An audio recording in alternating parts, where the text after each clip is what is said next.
Bom, nós vamos conversar um pouquinho sobre a história do Irã. Eu quero convidar vocês a voltarem pelo menos 4.000 anos atrás, 2.000 anos antes de Cristo. O que é que nós temos?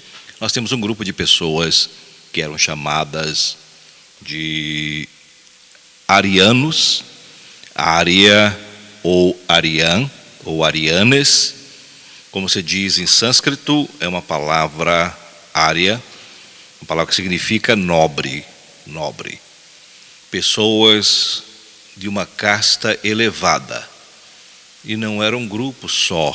Na verdade, a palavra ariano não é uma palavra biológica, ou ela é etnolinguística. Por quê? Porque ela refere-se a um povo que tinha mais ou menos os mesmos costumes, a mesma cultura, a mesma língua, tá certo?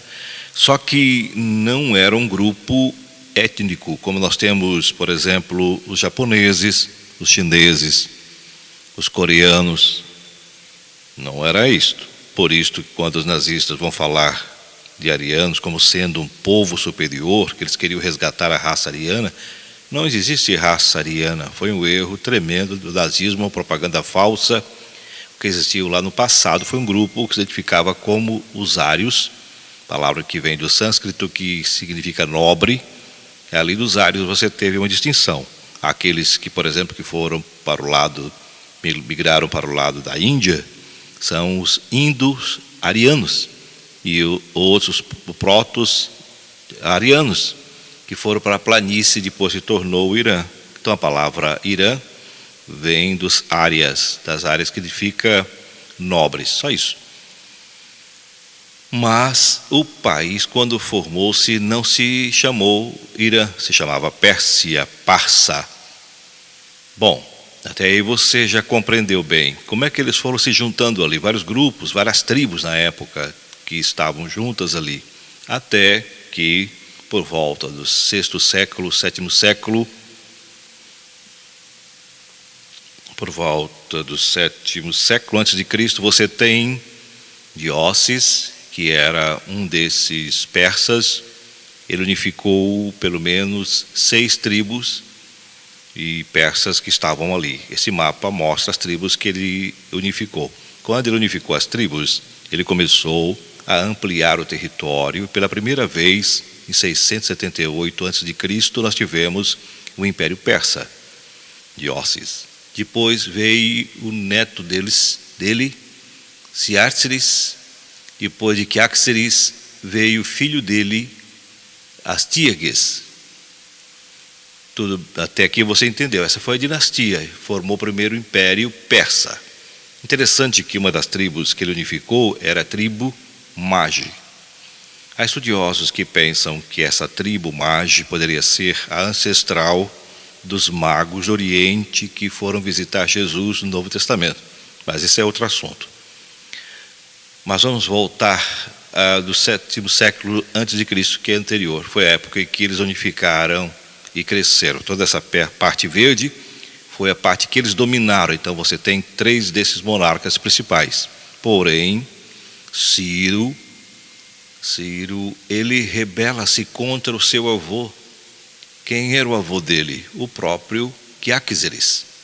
Quiáxeres era avô de Ciro. Ele se rebelou contra a dinastia do avô dele e destronou o tio, Astíares,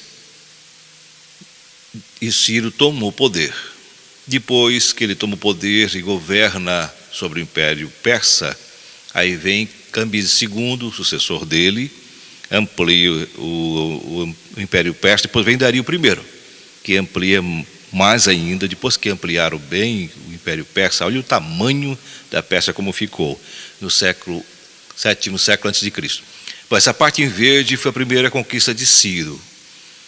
Essa parte em verde era chamada também Média.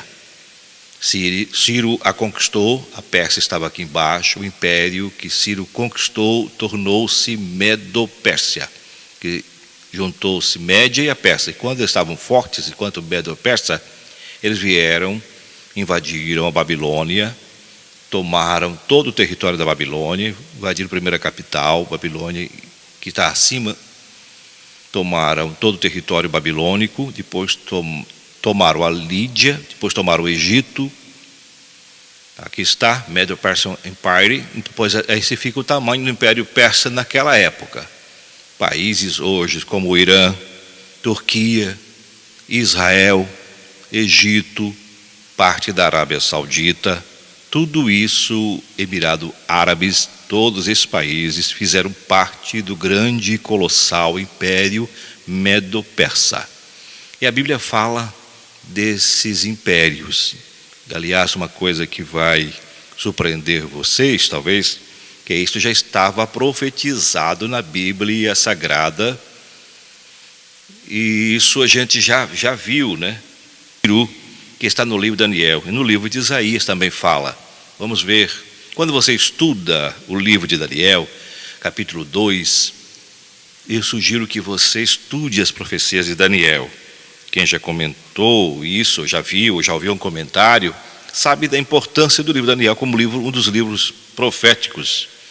Ele fala sobre Nabucodonosor, ele fala sobre vários reinos que são apresentados na profecia. O reino da cabeça era a Babilônia, de ouro, cabeça de ouro, peito e braço de prata era a Pérsia. No capítulo 7 de Daniel, fala sobre o urso, um lábio mais alto que o outro e 3 costelas na boca. Era Medo-Persa, já estava profetizado na Bíblia. As 3 costelas eram aqueles impérios últimos que os persas dominaram: Lídia, Babilônia e Egito.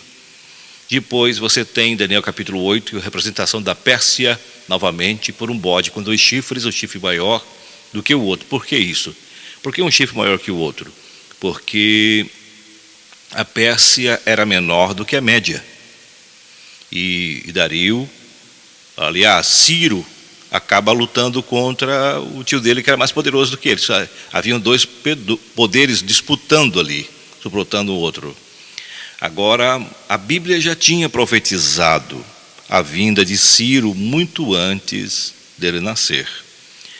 Nós lemos isto nas passagens bíblicas, em vários textos em Isaías. Isaías disse: Ciro vai surgir no 6º século antes de Cristo. Veja bem, 530 por aí aproximadamente, 538. Isaías está no 8º século antes de Cristo. Então Isaías está quase 200 anos antes de Ciro. E olha o que Isaías tinha profetizado. Isaías 45, 1, 4, depois no 41, 2, a 25, 42 e 6. Assim diz o Senhor a Ciro, seu ungido, a quem tomo pela mão direita para abater nações e desarmar reis, para abrir diante delas as portas, para que não sejam trancadas. 44, 26 diz assim: Ele, Ciro, é meu pastor e cumprirá tudo que me agradar. Agora eu vou explicar para vocês a importância disso, nesse contexto que estamos vivendo com relação ao povo de Israel. Israel se tornou cativo da Babilônia, vocês sabem disso. Israel já tinha destruído pelos assírios, pela Síria. Os judeus ficaram cativos na Babilônia. Daniel estava lá no cativeiro da Babilônia, e Deus profetizou, e Ciro, o persa, viria para destruir a Babilônia e dar liberdade aos judeus. Agora, uma observação: Ciro não era uma boa pessoa. Isso faz lembrar alguém? Ele era implacável, ele era político, ele era pagão, era inimigo do povo de Israel, e Deus disse: Ciro é meu pastor, Ciro é meu ungido. Tanto é que a tradição judaica, Flávio José fala sobre isso e faz referência, diz que quando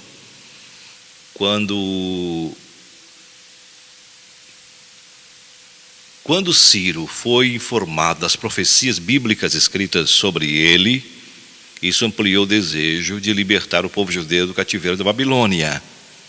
Olha que curioso. E o livro bíblico de Crônicas, ele conta exatamente como, 2 Crônicas 36, como Ciro libertou o povo judeu.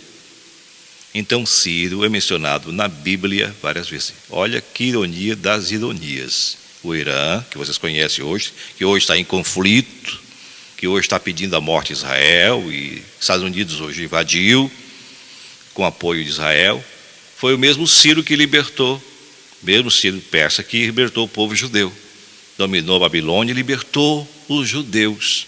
Foram reis governantes do Irã, na época chamada Persa, chamada através de Ciro, rei da Pérsia. Ciro é mencionado no livro de Daniel. Daniel provavelmente viveu até o 2º ano do governo de Ciro. Tem aqui no livro de Daniel a menção a Ciro, por exemplo, Daniel capítulo 10, no 3º ano de Ciro, rei da Pérsia, uma palavra foi revelada a Daniel, cujo nome é Beltsazar. Daniel foi ministro no período da Pérsia, no governo da Pérsia. Então, tem outras teorias também que a gente precisa falar, né? Tem teorias diversas, inclusive já conheci autores dizendo que Ciro foi contemporâneo de Daniel, que estudou na Universidade de Babilônia, e por isso Ciro conheceu muito das estratégias para entrar em Babilônia através dos rios, né? Entrando pelos canais. Então, são teorias, né? Não dá para afirmar. Então, você começa a pesquisar e ler. Eu já li isso há algum tempo atrás, há muito tempo atrás. Eu já havia lido sobre esse tema, estudado sobre esse tema, então tem versões diferentes. Então, Daniel e Ciro, segundo alguns historiadores, já tinham uma relação escolar, vamos assim dizendo, né? Então, pode isso ter um pouco de verdade, né? Porque Ciro, quando invadiu Babilônia, ele veio de uma forma muito certa, porque Babilônia era um lugar intransponível, né? Era uma cidade intransponível, não tinha como você conquistar a Babilônia. A única forma de entrar ali foi através dos rios, dos canais subterrâneos, que surpreenderam, na verdade, né? Surpreenderam os soldados e também surpreendeu o governo babilônico na época que estavam em festa, né? Estavam num carnaval, vamos assim dizer, e de repente eles entram pelos canais subterrâneos e surpreendem o povo e tomam a Babilônia. É evidente que isso são fatos históricos que você já deve ter ouvido e nós estamos aqui apenas para relembrar. Bem, é legal isso que nós estamos falando aqui. Vamos continuar aqui, vamos dar mais um passeio pelas páginas da história, você aprender mais sobre a Pérsia. Nós temos aqui uma réplica, esse desenho, esse é o cilindro de Ciro, que é o cilindro que foi encontrado, foi traduzido, hoje está no Museu Britânico. Ele mostra como Ciro, ao assumir o governo da Babilônia, decretou liberdade para todos os povos que estavam atacados, subjugados pela Babilônia. Ele decretou a liberdade deles, inclusive a liberdade de culto. Até hoje, esse cilindro de Ciro é tomado como sendo um decreto governamental de grande valor humanitário. E depois de Ciro, houve outros governantes da Pérsia que ajudaram os judeus. Nessa época, o governo era Medo-Persa, Média e a Persa. Então, além de Ciro, você tem Xerxes, você, que provavelmente foi Xerxes o Assuero na época de Ester, e Artaxerxes, de acordo com o livro de Esdras, foi aquele que, durante o período de Esdras, Neemias recebeu a autorização para reconstruir Jerusalém. Olha quanto diálogo e quanto entre Irã e a Bíblia Sagrada. Então, você sabe que não é uma coisa recente. O que você está vendo hoje, né, nesse conflito que acontece lá no Irã, que envolve Estados Unidos, envolve todos os países ao redor, inclusive Israel, é uma relação irônica, mas ela tem essa relação. Então, Zaratustra, que você está vendo a foto, está vendo aqui, foi um profeta persa que viveu na época do rei Vishapa. Há uma disputa perguntando quem é Vishapa, que dizia que ele podia ser um Xerxes, poderia ser um rei posterior, ninguém sabe ao certo quem seria. E o Zaratustra, ou Zoroastro, ele fundou uma famosa religião persa chamada Zoroatrismo. Você já deve ter ouvido falar com o livro chamado Zê-Avesta. Depois foi ampliado depois da morte de Zoroastro. E alguns acreditam que o Zoroastro queria que a Pérsia voltasse a ter o culto de um único Deus.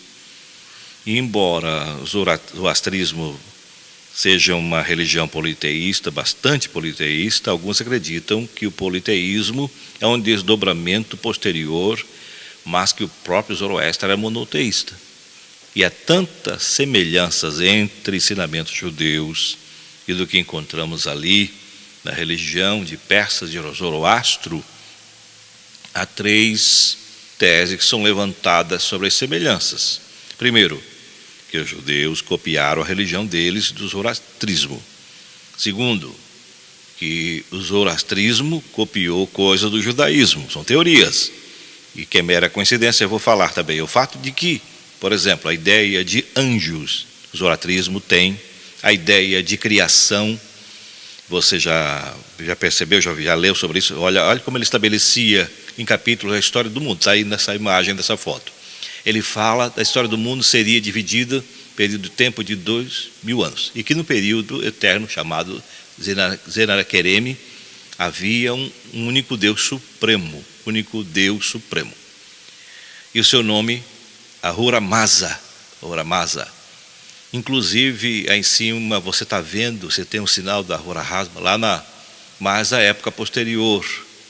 É um quadro cronológico, com outras religiões também da Pérsia. Também tem a ideia do mistraísmo, e bem a religião que veio, dizem que foi a religião que veio da Pérsia, que adora o sol, enfim.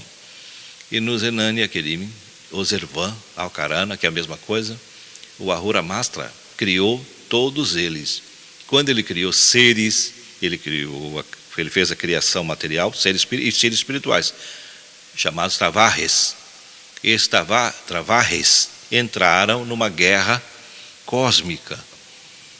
Alguns seres espirituais se rebelaram contra o Criador. Começou a guerra cósmica. Essa guerra cósmica foi transferida depois dos 3.000 anos para a Terra.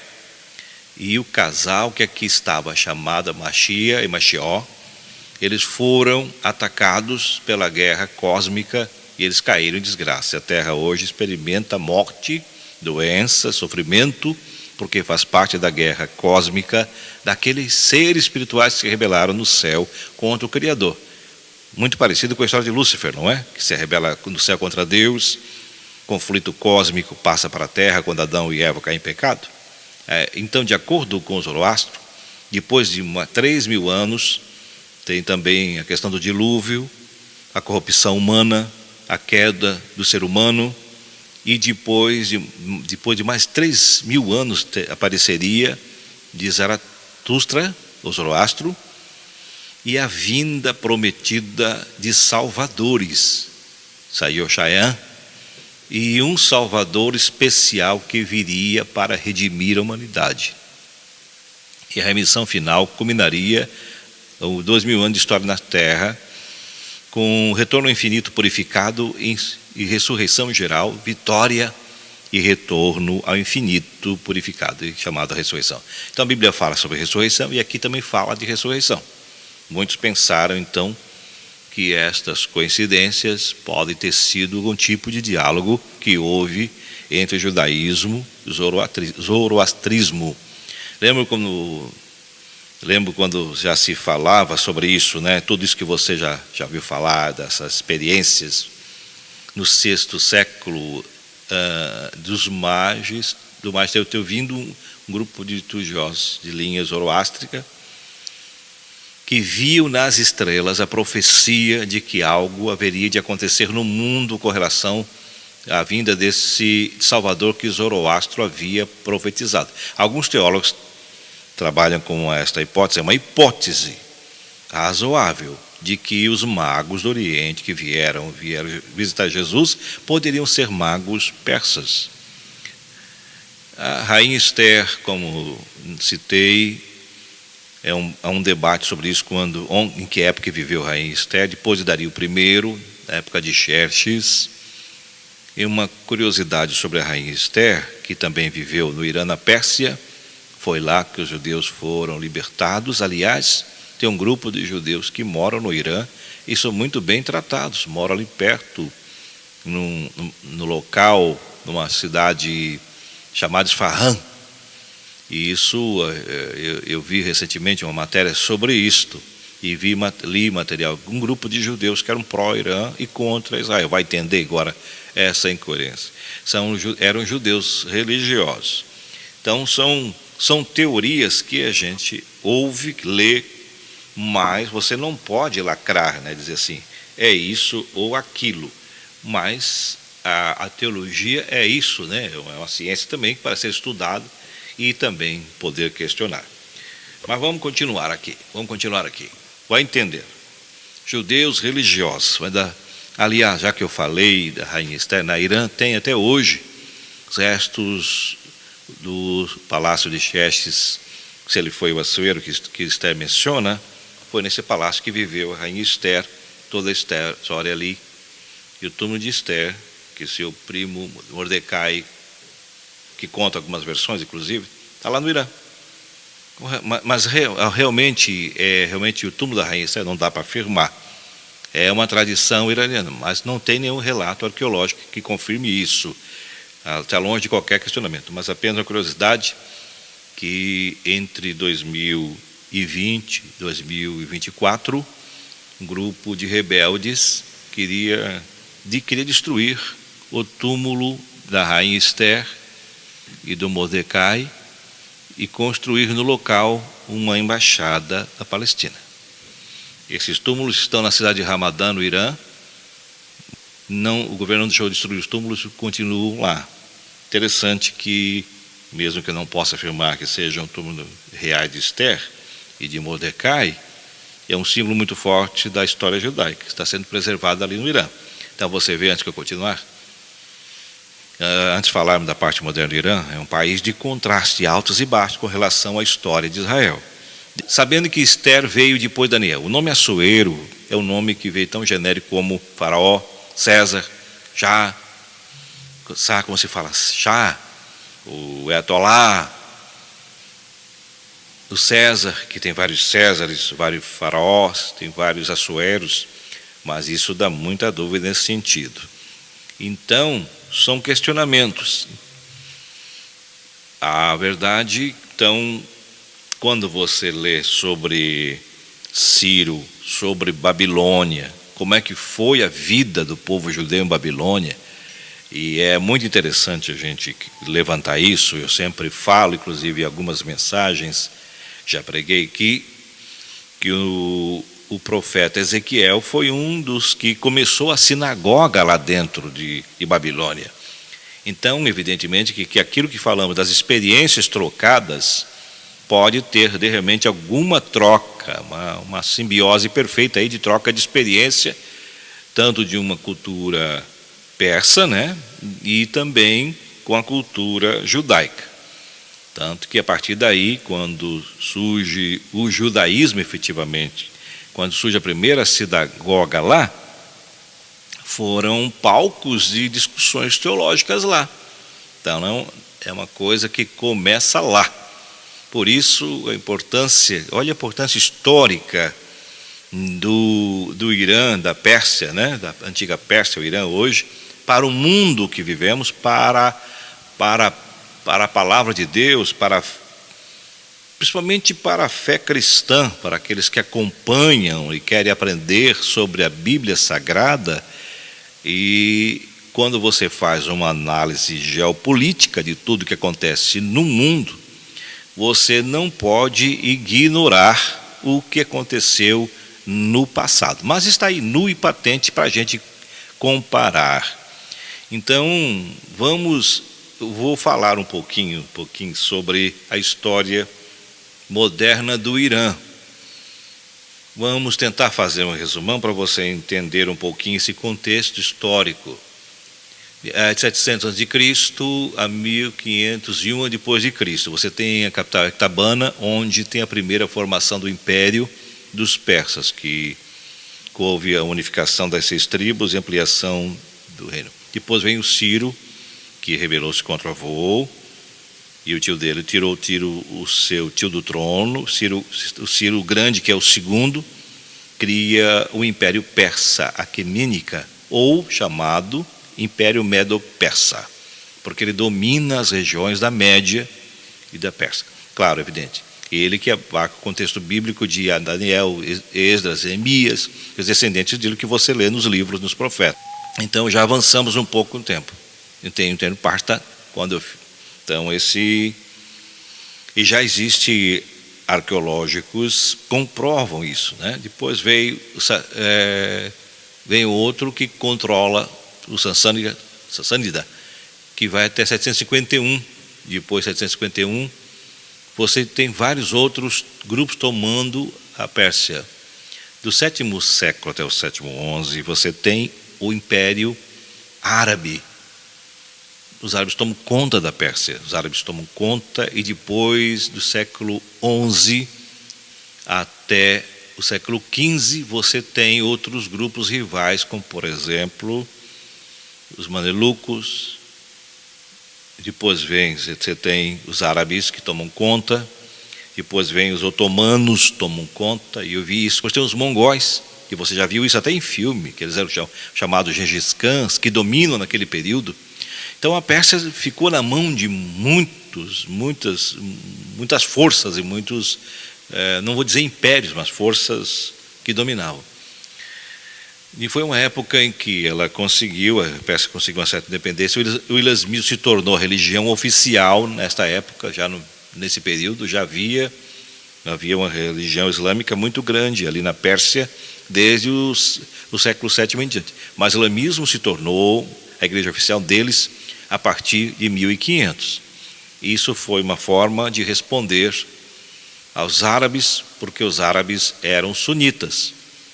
E com raiva dos árabes, eles assumiram o islamismo axiita. Você sabe que o Islã é dividido entre 2 grandes polos, que se odeiam, xiitas e sunitas. Xiitas e sunitas, eles se odeiam mesmo. O que aconteceu depois disso? Vamos lá. Depois disso você tem, na continuidade da história, a Pérsia, que a partir do 18º século, 1722, ela começa a ter problema com a Europa. Você tem guerras europeias com o Império Germânico, que vai tomando conta ali. A Turquia tem um Império Turco-Otomano, que são povos que vão guerreando em volta. A Europa vai crescendo. Foi a grande época do imperialismo europeu, 1779 até 1914. A Europa tinha várias colônias, tinha a Companhia das Índias Ocidentais, a Índia estava na mão da Europa, a África inteira era colônia europeia, a América inteira era colônia europeia, de vários países da Europa. Você tinha vários reis da Europa ali, querendo conquistar, e a Pérsia ficava no meio daquele fogo cruzado. Até que 1714 foi levada, 1914, melhor dizendo, foi empurrado para a Primeira Guerra Mundial, por causa do petróleo, né, o chamado Cinturão Amarelo. Principalmente a Prússia, o Império Germânia e a Alemanha. E o que eles buscavam ali na Pérsia durante a Primeira Guerra Mundial? Buscavam petróleo. Você está achando semelhança com alguma coisa hoje? E esse campo de petróleo começa a ser usado por várias intrigas. Você tem uma jihad, você tem guerras, até que a Inglaterra toma conta lá depois da Segunda Guerra Mundial, pela Primeira Guerra Mundial. A Inglaterra permite o surgimento de uma monarquia persa, do Reza Shah Pahlavi. Reza Shah Pahlavi inaugura uma monarquia persa, independente, entre aspas, mas subserviente à Inglaterra e a países europeus. Deu para entender esse resumo? Esse Reza Pahlavi, ele assegurou o poder, mas ele foi destronado pela própria coroa britânica, tirou do poder, e depois ele conseguiu voltar ao poder. Mas ele voltou ao poder por pouco tempo, depois ele morreu, e quem assumiu o controle no lugar dele foi o seu filho, o Shah, que também tinha o nome do pai, Reza Pahlavi. Muhammad Reza Pahlavi. Esse foi o segundo e último rei da monarquia persa, da persa moderna, né? Irã. Então, em 1935, começa a monarquia persa, e ela só teve 2 reis, o Reza Pahlavi, depois teve o filho dele, Mohammed Reza Pahlavi. E a palavra Shah está ali para o rei, como você tem César para os reis de Roma. Esse Reza Pahlavi, que vai destronado em 1979, acompanhei bem esse momento, quando nós temos a Revolução Iraniana, que foi em 1979, você acompanhou pela mídia. Isso eu lembro bem, em 1979, que eu preguei sobre esse assunto, e eu falei, né, evidentemente que era muito difícil na época você pregar sobre esse assunto, e que fazia menção, né, à geopolítica, porque não havia muita compreensão global das coisas. Então você tinha que ficar mais num contexto bíblico e não ir muito para o momento histórico e cultural, porque tinha essas questões colocadas, né, que as pessoas não acompanhavam muito a mídia. Bom, essa revolução foi uma guerra muito interessante, que o Reza Pahlavi, ele era um ditador do povo quando estava no poder. Hoje tem descendentes lá que querem buscar um novo trono, que foi expulso do Irã. Eu não sei como Trump vai tratar disso agora, né? Os descendentes não podem pisar no Irã. Foi a época que grandes monarquias caíram. Os sultões do Império Otomano também caíram, porque se tornou um país em 1721 e 1923. E você tem a Atatürk, que cria a República Turca. Agora a Turquia também deixou de ser um império dos sultões, e agora ficou a República Turca. E o Irã, em 79, ele deixa de ser uma monarquia e se torna agora uma república, mas uma república muçulmana. O Khomeini, que estava exilado na França, voltou ao país e tiveram apoio de outros países da Europa e também dos Estados Unidos. E ele deu o golpe e assumiu o poder. Agora, olha a ironia. Quando o Ayatollah Khomeini assumiu o poder com apoio do povo,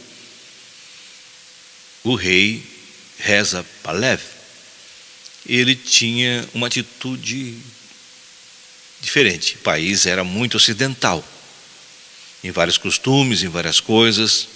Então, quando Ayatollah Khomeini assume o poder, ele assume e cria uma reforma religiosa, trazendo o país para dentro de uma cultura ultra mega muçulmana. Aí começaram a me deixar obrigando as mulheres a usar o véu em público, só em casa, não podia, bem dentro da família, senão não podia sair dali para a religião muçulmana xiita que domina. E o próprio Ayatollah Khomeini assume como chefe supremo da nação e traz a nação para uma teocracia.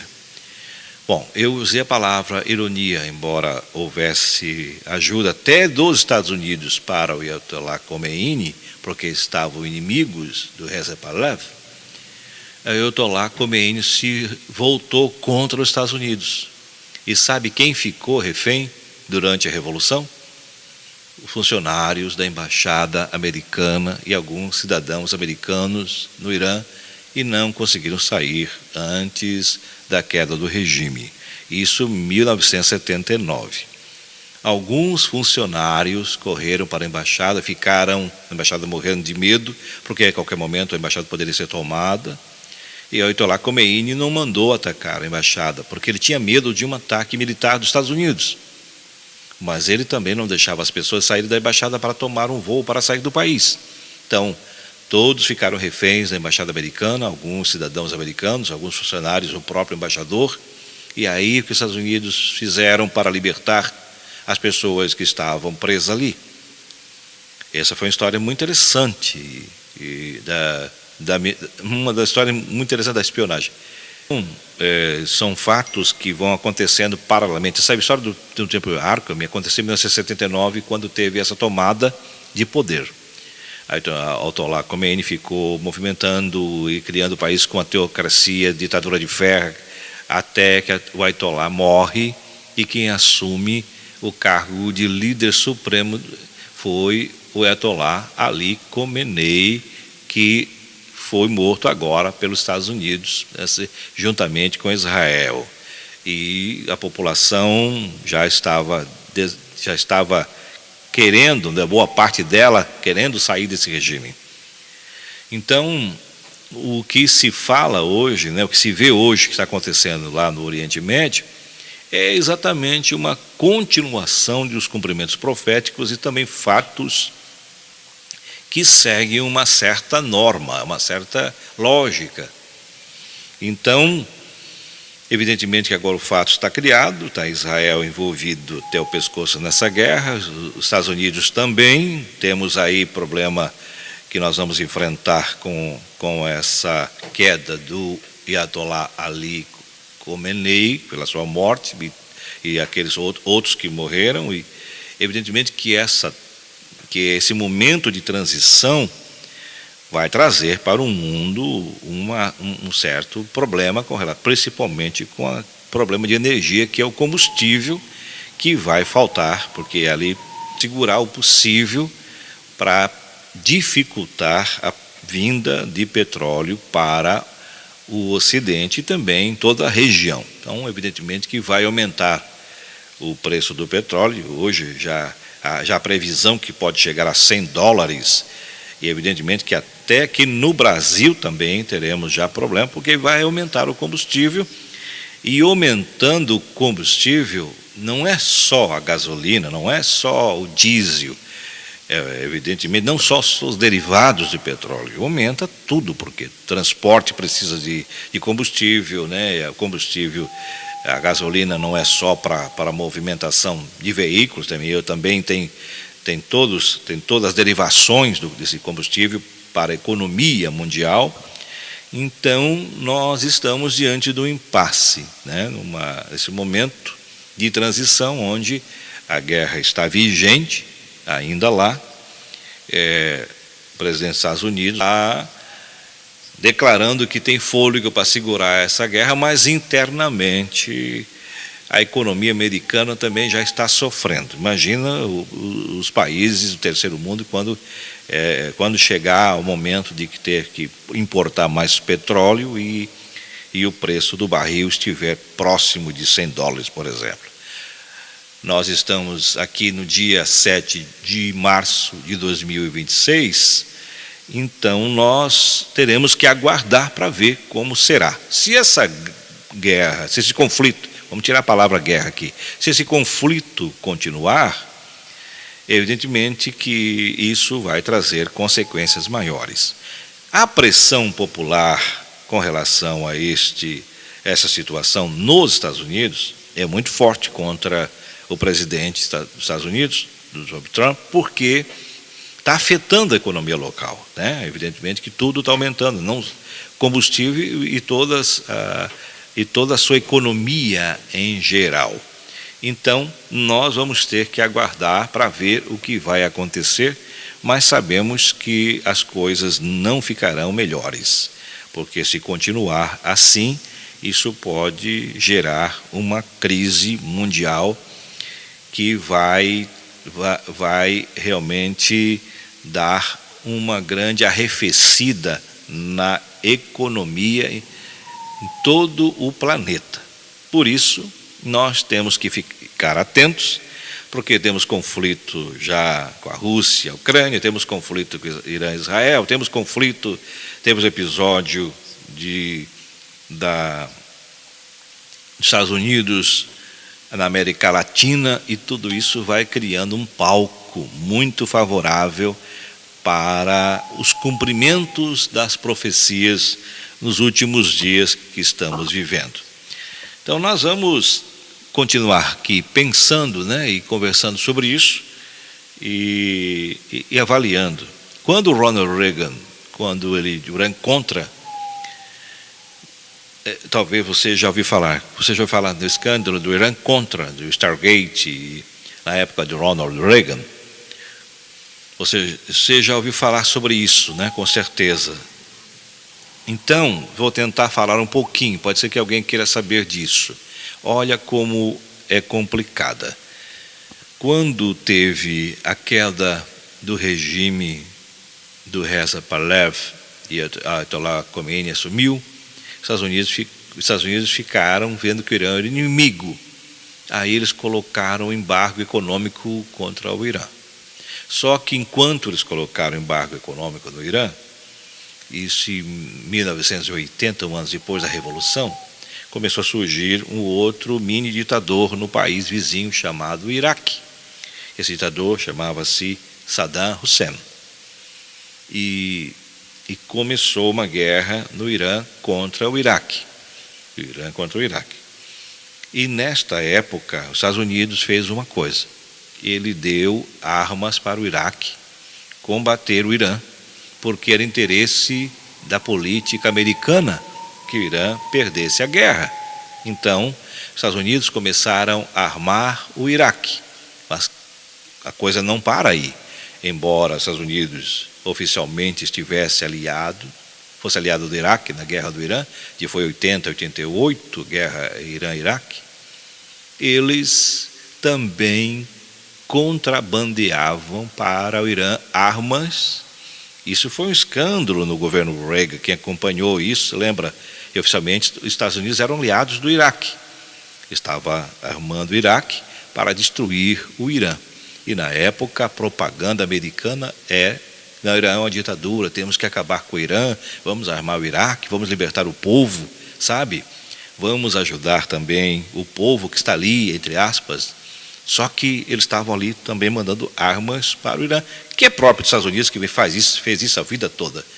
Porque os Estados Unidos acabavam jogando um dos dois campos. Para o Irã, estavam negociando secretamente, supostamente, a libertação de reféns americanos que estavam presos em países ditatoriais do Oriente Médio. O Irã tinha esse poder de trazê-los de volta. Mas existem alguns que acreditam que, na verdade, a questão era o petróleo, como ainda é hoje. Como é hoje. Essa foi a crise do Irã. Uma ironia agora, né? Quando o Iraque começa a ir contra o Irã resiste, depois que Saddam Hussein se torna grande, os Estados Unidos, na primeira guerra do Golfo, do George Bush, vai contra o Iraque. E os Estados Unidos armaram o Iraque e depois foram lá para destruir o Iraque, alegando que o Iraque tinha armas nucleares. E o que acontece hoje? O que está acontecendo hoje? O que aconteceu também com Bush, mesma coisa, Segunda Guerra do Golfo, de novo contra o Iraque. Percebeu como acontece a política mundial? Vai subindo, vai e vem, e a história se repete. Agora os Estados Unidos está contra o Irã, está lá. Eles não são bonzinhos, eles não são heróis. Isso não significa que eu não queira a queda do regime. Nós queremos o regime. Os Estados Unidos, como já entrou lá, e se conseguir realizar o que ele pretende, tirar o povo daquele sofrimento, todo mundo vai achar bom. Mas só que isto tem consequência. Isso não significa que os Estados Unidos seja bonzinho. É um país que fez isso a vida toda. Os interesses do Trump não são nobres. Daqui a pouco pode vir para a América Latina também. Eles têm os interesses das terras rasas, eles têm interesse em tudo que está ao redor deles. Eles querem manter o status, o poder de um império, né? Mas a Bíblia diz que Deus usou Ciro para destruir a Babilônia. Então, me veja como isso é irônico. Ciro é meu pastor, Deus disse para eu uso Ciro.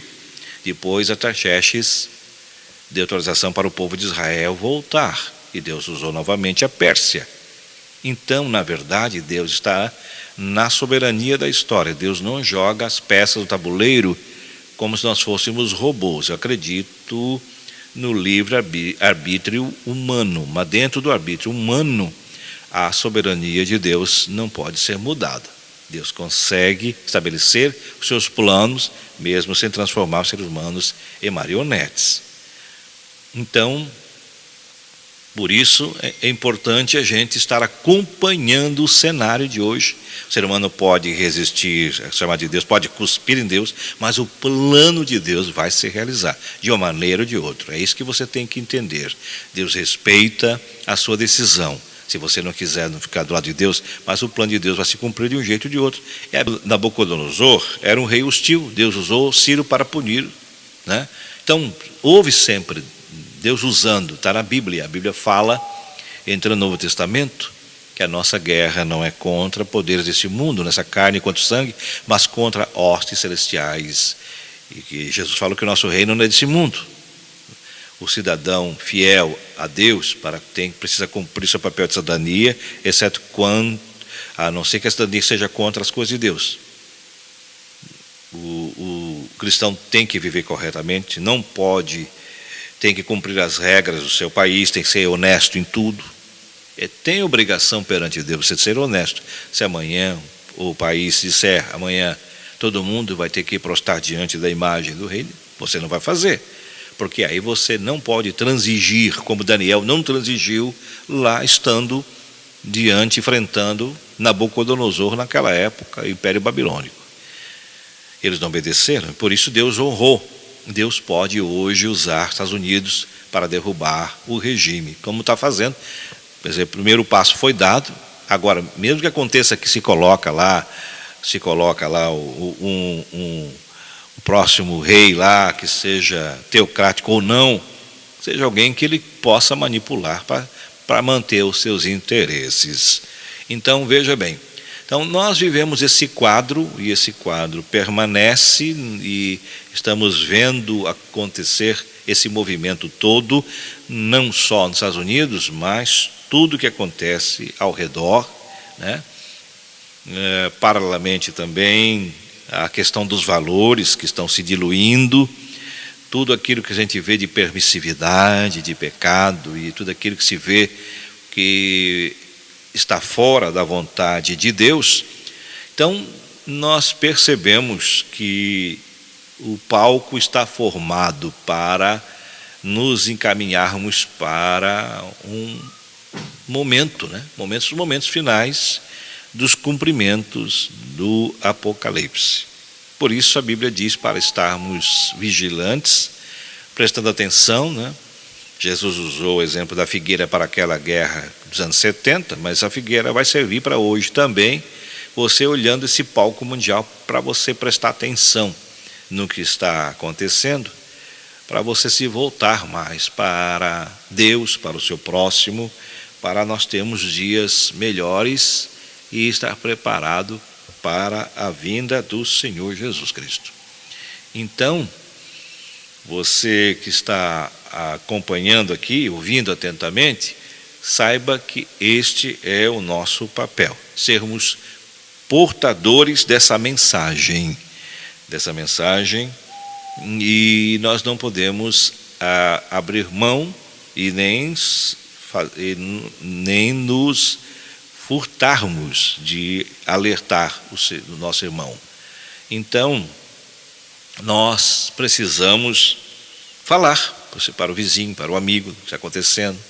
Tem a questão política local, né? Nós estamos vivendo aqui no Brasil também, né? Toda essa questão política, a questão da credibilidade do sistema econômico, um problema, todos os poderes vivendo essa crise moral, isso tudo gera uma instabilidade, gera desconforto, porque já o profeta Abacuque, antes da invasão de Ciro, aliás, antes da invasão de Babilônia, ele fez esse grito, denunciando, né, que a justiça já não operava mais, de que tudo aquilo, né, que a gente queria de bom, dos valores que a gente aprendeu, né, por Deus, estava se diluindo, porque havia o quê? Uma corrupção generalizada, que começava no império, começava no poder executivo, indo para o judiciário, indo para o legislativo, E aí ficava aquela falta de esperança, né? Você vê que quando a corrupção vai corroendo a estrutura, vai carcomendo a estrutura social, crise econômica, o que acontece? Estamos fadados o quê? A crise. E essas crises irão acontecer, né, de forma, cada país com a sua realidade, mas vamos falar aqui do Brasil, propriamente dito. Com a corrupção você pode ter aí a surpresa de ter crises, né? Porque essa crise também vai ser mundial, né? Não é só aqui. Evidentemente você vai ter, começa a preocupação, será que vai faltar comida? Será que vai faltar isso? Será que como é que vai ser o amanhã? Como será o nosso amanhã? Como é que vai ser a energia no futuro? Como é que vai ser a água no futuro? Aí você começa a ouvir, eu sei que nesse período na internet é sempre aqueles que falam de alguma forma sem muita consistência, mas tem aqueles que também orientam. Então tem que ser prudente, ter o discernimento de filtrar o que é dito, mas saber que, na verdade, o que nós pudermos fazer para se prevenir para os dias piores é muito importante. Então, fica aqui encerrando essa fala, né? Depois voltaremos talvez com outro assunto. Eu não tenho feito isso, não é normal, nunca gostei de falar muito sobre esse tema, que é um tema sempre muito polêmico, embora sempre li, me atualizei, mas nunca gostei de estar falando isso, porque as pessoas acham que nós estamos querendo apenas assustar. Não. Agora é o momento que precisa levantar a voz e dizer, pelo menos tentar mostrar o que está acontecendo no mundo, baseado na história, daquilo que nós já ouvimos, você já ouviu um pouco da história, principalmente essa relação Irã e o mundo, e agora Irã, Estados Unidos, Irã, Israel, enfim, toda essa questão que nós estamos acompanhando. Mas voltaremos em breve. Desejo a todos que tenham uma bênção de Deus em suas vidas, Deus os guarde e proteja todos os dias da sua vida. Até o próximo encontro, até lá, na paz do Senhor Jesus.